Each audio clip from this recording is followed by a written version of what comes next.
13-year-old Noah Furlow never expected he'd be going into surgery at Miller Children's Hospital in Long Beach.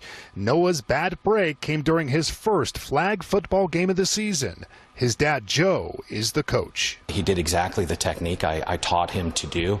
It was just unfortunate that there was a collision in the air and he came down on his wrist, breaking the wrist pretty severely. It was pretty gruesome. We're definitely seeing a lot more fractures of late. Orthopedic surgeon Dr. Torin Cunningham has seen the trend as kids get back to school and back into sports. And big problem we're seeing is that there's been a lot of deconditioning with no sports participation for the past year, decreased outside time, and so the kids are trying to get back to their same level of participation, but they're not in shape and ready to do it. Knowing that they had been inactive for 14 months, I really tried to take it slow during our practices, but the league we play in, at no fault of theirs, only gave us 3 weeks to prep for the first game, so they only had 4.5 hours of practice before our first game. This wasn't Noah's first injury during COVID. Last summer, he broke his wrist while skateboarding. This time around, he jokes he's learned a thing or two from it. When I fall on the ground from jumping as high as I can, I'll probably try to not put out my arm. Injuries happen in sports, you know,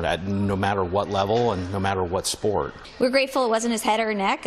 Bones will break and they'll heal. Mom Renee is already looking forward to the fall. Noah should be back out on the field hopefully by August with some rehab. But Coach Joe thinks injuries like this can be prevented. We need to start training now for the fall. We need to get them back on the field. We need to find ways that they can remain safe, but start obviously conditioning. We need to get them back to pre-COVID levels. Noah has a twin brother who's still on the team, so we still aren't out of the season yet. Of course, still concerned, but it's not going to stop us from getting back out there. Mark Cutter-Robles, ABC 7 Eyewitness News.